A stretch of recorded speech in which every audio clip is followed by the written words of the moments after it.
Yo guys, what is happening? It is your boy Hollywood Steve back with another video. Alright, so in today's video, guys, we are going to talk about SmackDown this last Friday, which emanated from my hometown of San Diego, California at Pachanga Arena. And this was the first time in probably this is the first time since 2013, I do believe, that SmackDown was in San Diego. So that being said, let's get into things, guys. Before we do that though, make sure you guys like, share, subscribe, comment, all that good stuff before we get into this video, guys. All right, here we go, guys. We are gonna roll right into this thing. So, with the Royal Rumble is, we're a month out from the Royal Rumble, so obviously WWE now is planning is in the they're in the planning stages here for the PLE coming up, for the Royal Rumble coming up February 1st from Indianapolis, Indiana at Lucas Oil Stadium. So that's going to be good. So, and SmackDown's 3 hours, was 3 hours again. So the last few times they've been SmackDown's been 3 hours. So, all right, so here we go. We're gonna, like I said, we're gonna jump right into things here, guys. So, yeah, here we go. All right, we're just gonna dive right in.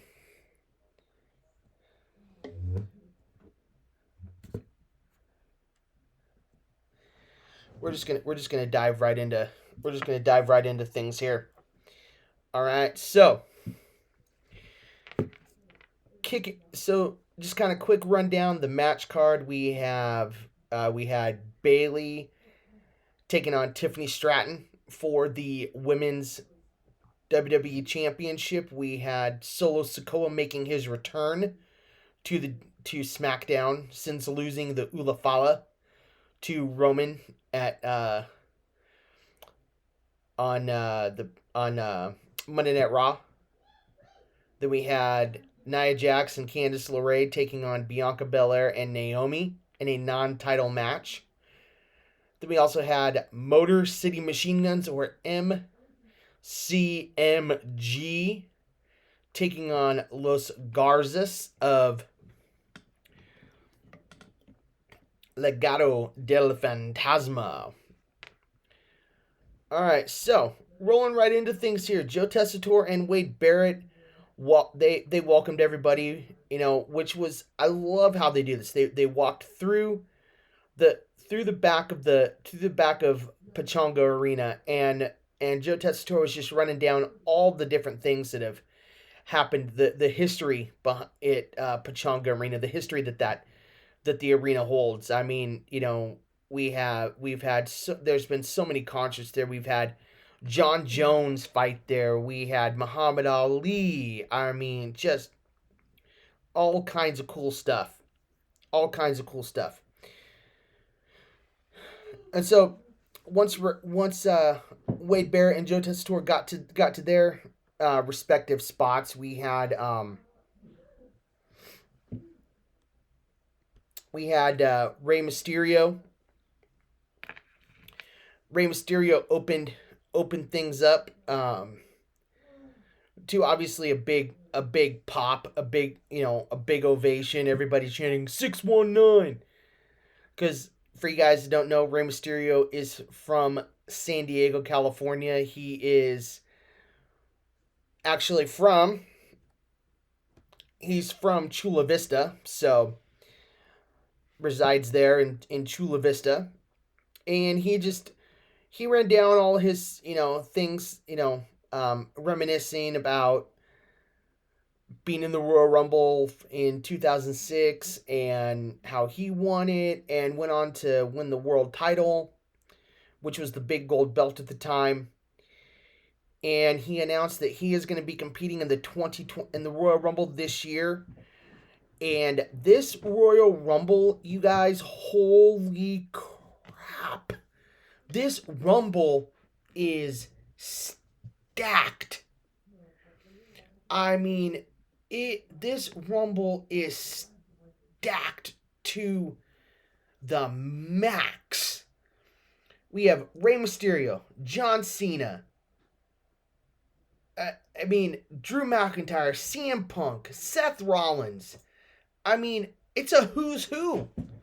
It's a who's who in the Rumble this year. It's amazing. And of course, Kevin Owens comes out and interrupts Rey Mysterio. You know, and they go back and argue back and forth about Ray tells Ray's telling Ray's telling KO that he's delusional, thinking that he's the champion, that Cody's the real champion, and that when he wins the Royal Rumble, that he's not gonna be fighting. He will not fight Kevin Owens because he's not the champion. He'll go after Cody, who is the true champion.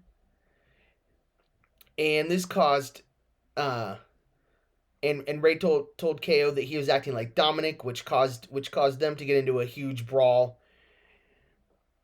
And you know, and as you know, KO's been, and this is built to a future match. You know, KO has been a vocal fan of Mysterio and is often wearing his shirts.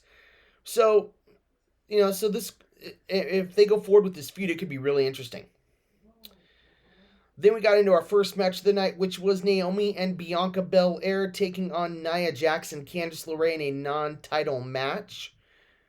The EST and Poison Pixie started things off for their respective teams with a standard sequence. You know, the match ended up going to an ad break almost really soon after it started, which is usually typical, you know, of the women's matches, you know. But anyway, Nia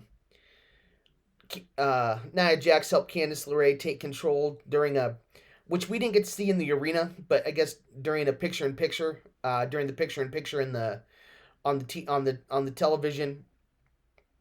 Nia Jax helped Candice LeRae take control, and the champs started to make a comeback after the ad break. Belair hits a huge flying crossbody to take Nia Jax down before Naomi came in and picked to keep the offense going. The upper hand did shift a few times, but Jax hitting a leg drop on her, with Jax hitting, but Nia Jax hit a leg drop on Candice LeRae. You know, and it's pretty much sealed the outcome. Naomi finished LeRae off with a Bubba Bomb for the pin and the 1-2-3. So, you know, and we weren't, as the crowd, we weren't really into this match. I mean, to be honest with you, I mean, there were some spots where we were like, "This is awesome." You know, there were some spots, but it was a typical WWE women's match. I mean, and I've said this countless times. WWE needs to devote more time to their women's division, because they have so many talented women in that division. They need to devote more time to them, and they just do not devote enough time to that women's division, and they really need to, especially that. I mean, the singles division and the tag division. They really got to devote more time to it. But you know, we were, you know, I mean, overall, you know, the four of them put on a good match. You know, with a you know, a pretty solid outcome. You know, the outcome was, the outing was pretty solid. You know, but you know, and I do agree with what Bleacher Report says here. It would have made more sense for the titles to be on the line, but you know, is what it is. And then we got Nick Aldis backstage with Cody Rhodes. I believe Cody was coming out of Nick Aldis's office, and or Nick Nick Aldis was actually talking to Cody and telling Cody, "Hey, I need you to sign this contract, this amended contract for the title, for your guys' ladder match coming up at the Royal Rumble." Cody refused to sign it because he asked Nick Aldis. He said, "Well, did KO sign it? Did Kevin sign it? Did Kevin Owens sign it?" "Well, no, Kevin Owens hasn't signed it. I need you to sign it." And Cody said, "Well, I'm not going to sign it until KO signs it." So then we move on to then we got a replay from backstage from last week, showing us showing the match between Jimmy leading the confrontation with Jimmy Uso and Carmelo Hayes leading up to their match, which was this last Friday. And Jimmy received a really nice reaction during his entrance. Of course, Mello comes out with a mic in hand, starts talking trash on his way to the ring. And Jimmy brings him into the ring the hard way from the apron, and the match gets going. Hayes quickly escaped the ring, but to avoid a super kick and kind of regather himself, regroup a little bit. Then Jimmy and Hayes battled through an ad break, and then and in on to the next segment, and then they put on a pretty physical match, and it incorporated both. It really incorporated both of their unique styles. Both of them are obviously very have a high flying style, and it really incorporated that. Really showcased their high flying style. I thought. Um, Carmelo was definitely on. I mean, on top with. I mean, definitely on point, and just on precision with all of his high flying moves. And Jimmy. I mean, Jimmy.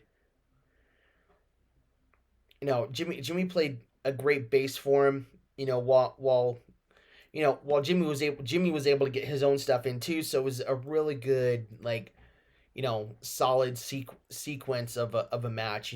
Again, like they were both really able to get in a lot of their high flying spots, but of course, we get interference from the Bloodline. Jacob Fatu and Tama Tonga attacked Jimmy, while the ref, of course, was watched, and was distracted, and of course, and I mean, pretty much the match was really good, in my opinion. The match was really good, but Jimmy got kind of a cheap win. Gets kind of a cheap win here.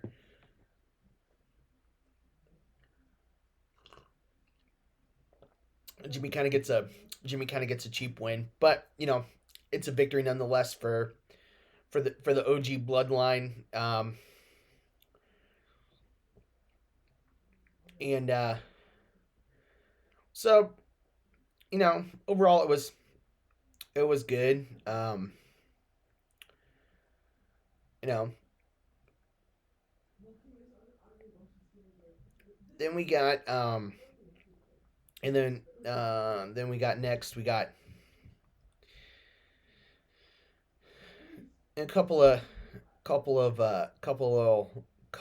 things. You know, backstage again, Piper Niven's doing the Secret Service agent thing. With Chelsea Green, her being the her being the United States champion. Her being the United States champion, she's like her Secret Service. So it's okay. All right. I was like, okay. I'm not into this thing with Piper Niven. Honestly, I think Piper Niven needs to really much more be utilized in a much more effective way. Um, she needs to really be, elevated here. She needs to just rid herself of Chelsea Green and part ways with Chelsea and just do her singles thing and be Piper Niven. Just be Piper Niven. Do her thing. and they need to really just kind of split them up. However they're whatever they need to do that. They need to just split both of them, split them up, and just let Chelsea go on a run without Piper Niven by her side, and let Chelsea do her thing and Piper do her thing. And you know that's kind of how I feel about that. But there was a point in the Jimmy Hayes match where Carmelo um, gets suplexed on the apron, which and I guess he didn't land very squarely, and it looked rough. It looked really rough. It was like, oh man. And I love Jimmy's pop up Samoan drop. Oh, it is a thing of beauty. I love it when he does that. So then Solo shows up. Then Solo showed up after Jimmy takes a beating. Gets the microphone, doesn't say a word. He get guys. He got absolutely booed out of the building on Friday. We absolutely booed him out of the building. It was it was beautiful. Solo just he's holding the mic up like this and just doesn't say anything. Oh, it was great. It was great. And Solo ends up leaving, throwing his jacket over his shoulder and leaving. And of course, Tamatonga and Jacob Fatu are like, what's going on here? Okay. They looked a little confused. And then Jacob Fatu picks up the mic. That guy is absolutely a beast on the microphone. That guy, his mic skills are absolutely incredible. His mic skills are wow. Wow. He starts talking about, hey, he's like, shut up, saying all this stuff, we'll leave when we want to leave, just like the Chargers left this dusty town, you know, dusty city, and oh man, and everybody was like, oh, that didn't get booze, that just got like that was good, that was good, that was good. Um, so Jacob Fatu's talking, and then we get a and then while Solo's cutting his Solo while Fatu's cutting his brief little promo, LA Knight shows up and attacks them both. Now I got to tell you guys something. This is funny. So where my son and I were sitting, we could see the aisle, the we could see the aisle, or not just the aisle, but we could see to the left of us, and to the left of us, you could um see the back where of the ring floor, the ringside seats, where Joe Tessitore and Wade Barrett came out earlier, and my son. So there's a hallway, with stairs going down. You go down the stairs to the arena floor. Well, my son, he spots LA Knight around the corner. He came out little too early. He comes out a little bit too early, and it was pretty funny. And he kind of runs. You see him kind of sneak back behind the corner, like back behind the wall, and like, oh, I missed my cue. So he comes running back out on time, and and and LA Knight's beating them both up for a good 30 seconds at least, um, before Tamatonga and Fatu end up just teaming up on LA Knight, and then Braun Strowman's music hits.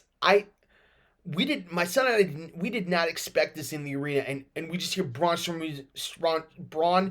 Strowman's music hit, and we're like, what the heck is going on here? What's happening? So Braun Strowman comes running down to make the save, and then oh my gosh, Braun Strowman and Jacob Fatu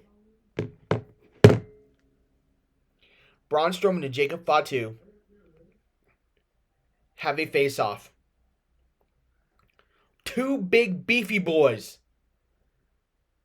staring each other down. Whole baby.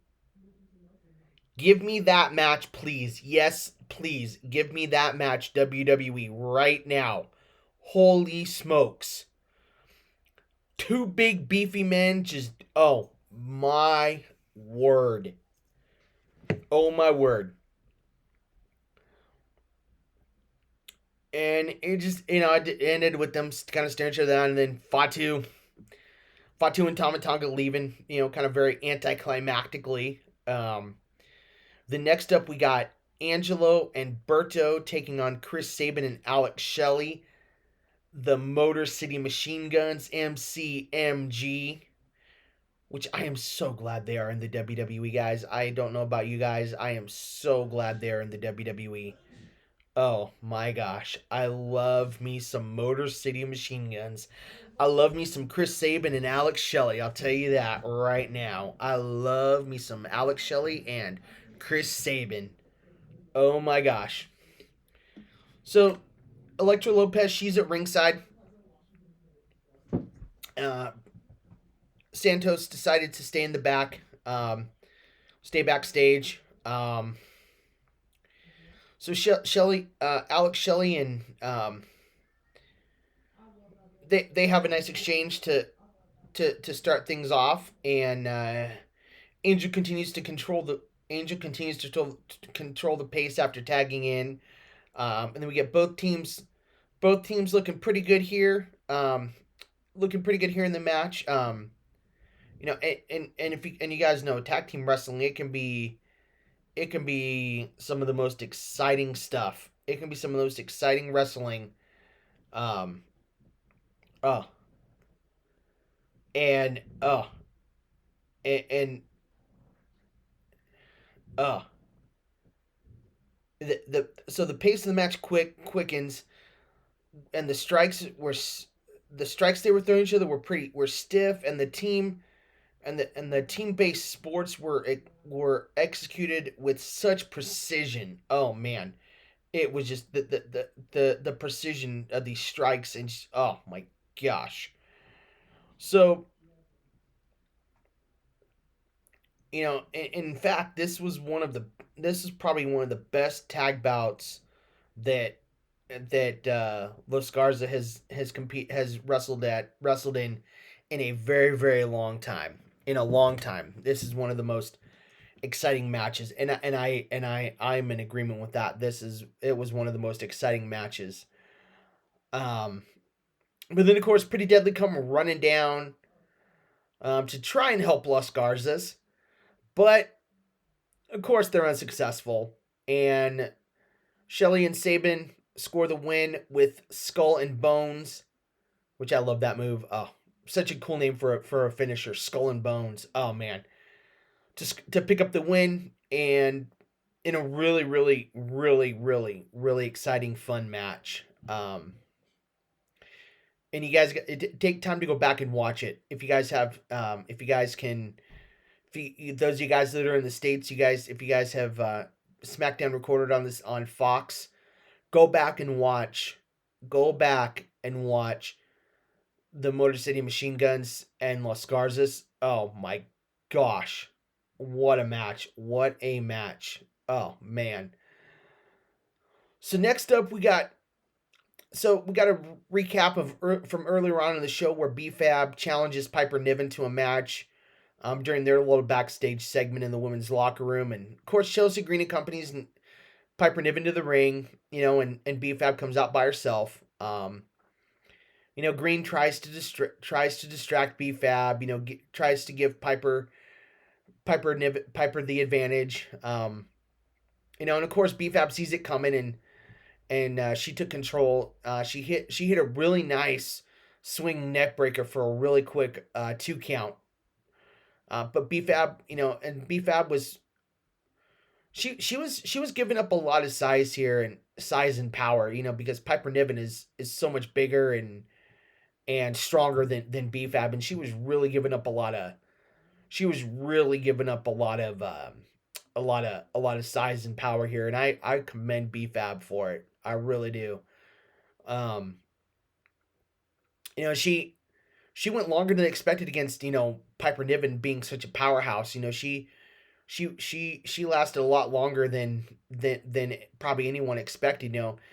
Green definitely got under BFAB's skin and causing her to take too long getting back into the ring. And this allowed Piper Niven to hit a senton, followed by her finisher for the victory. And this was a quick, this match was quick, and just really didn't have much to it. We weren't really into the match, watching it. Nobody's really into the match. Then of course, Michin shows up with a kendo stick and attacks Niven, and of course Chelsea Green keeps her distance, and then so we'll see what comes of that. We'll see what comes of that one. I think we might be getting a rematch. I'm not entirely sure, but I think we might be getting a rematch. I would Okay, rematch, let's do it. And then, after getting into their little fight in the opening segment, Mysterio and Owens met up for a singles match. And they were really, and I did notice this, they were really pacing themselves, and really trying to make, they were really, trying to make each move count. But of course, it ends up leading to a somewhat, kind of lackluster, kind of slow beginning of the match. But then after the slow first couple of minutes, Owens counters a head scissors and hits a senton, and then the Insanity obviously picks up right after that. While they did a really good job putting on a solid match, it felt like they were holding back a lot, though. And I did notice that it felt like they were definitely holding back, holding back a lot. But I mean, we all know, guys, what these two can do, and especially against opponents, especially against opponents of their caliber. I mean, like the caliber of Ray and Owens. I mean, you know we know what they can do.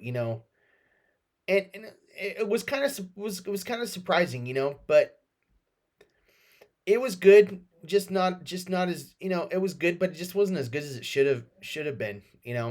Um, Owens kicks, knocks the ref into the ropes, which makes Ray lose his balance, which allows KO to hit the pop up power bomb and get the win. Which I was thinking that Ray was going to win in his hometown, but I thought Ray was going to win in his hometown, but you know what? That's okay. That's all right. That's all right. Um, you know, um, and then Cody Rhodes runs down and begins brawling with Owens, and then we get the officials, having to break him up, and Cody and KO are just going at it, which I love. I love, love, love, love. Then we got to the main event of the night, which was Tiffany Stratton putting her women's championship on the line against Bayley, and and this match really, I mean, the match. I didn't realize this until I'm just looking at this. The match got almost. The match started with almost exactly 20 minutes left of the show. So the match started at 7:40 our time when we were watching it live. 7:40. So 20 minutes left in the show. The match starts, and they really had a lot of time to. I mean, a pretty decent amount of time to work. 20 minutes, which was good, which is good for a women's match. I mean, honestly, which is really good. And the former champ, she backs Tiffany into the corner and makes a clean break, so the champ returned the favor when she came out on top. They were getting and they got pretty physical right away, and the show and then of course they cut to the first break, and with Bailey knocking Tiffany to the floor, knocking straight into the floor. And then Tiffany regains the upper hand and slows the pace down a bit after they're coming back from the commercial break.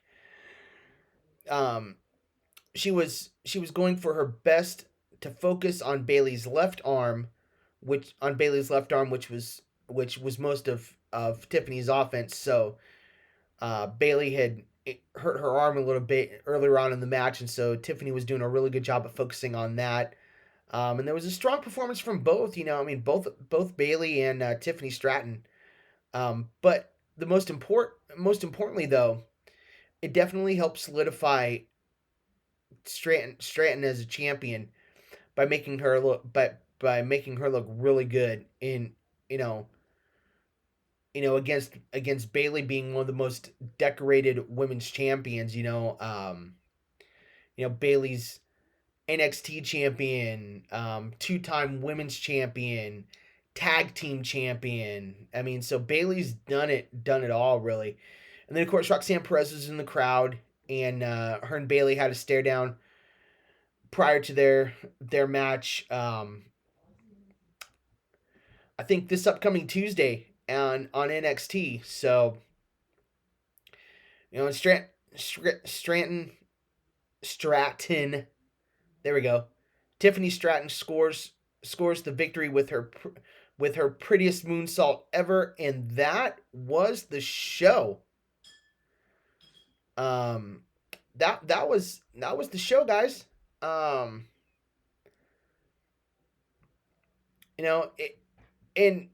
I'll say, I'll definitely say, it's SmackDown being 3 hours. I mean, it's still weird. It's still weird at being 3 hours. But they've got a lot that they can fix, a lot that they can improve on. Obviously, there's still a lot that needs to be done and worked out. Obviously, but overall, I mean, I thought it was a really solid. I thought it was a really solid show. The matches were really good. The segments were really good. Overall, it was a really solid 3 hours. So, let me know what you guys thought in the comment section down below. And let me know if any of you guys were there. Again, guys, make sure you guys like, share, subscribe, comment, all that good stuff, guys. Really helps out the YouTube algorithm. Give this video a big old fat thumbs up, guys. I really appreciate it. Give me your guys' comments. Let me know what you guys think of the Motor City Machine Guns. Let me know what you guys think of their short title reign. I think they should have held the titles longer, but that's just me. So let me know what you guys think, and just let me know what you guys overall thought of SmackDown, and what your guys' thoughts were on the matches and how things went. And so, guys, that's it for this video. This is Hollywood Steve signing off. I will catch you guys in the next one. Remember, when you're Hollywood Steve, life is just too sweet.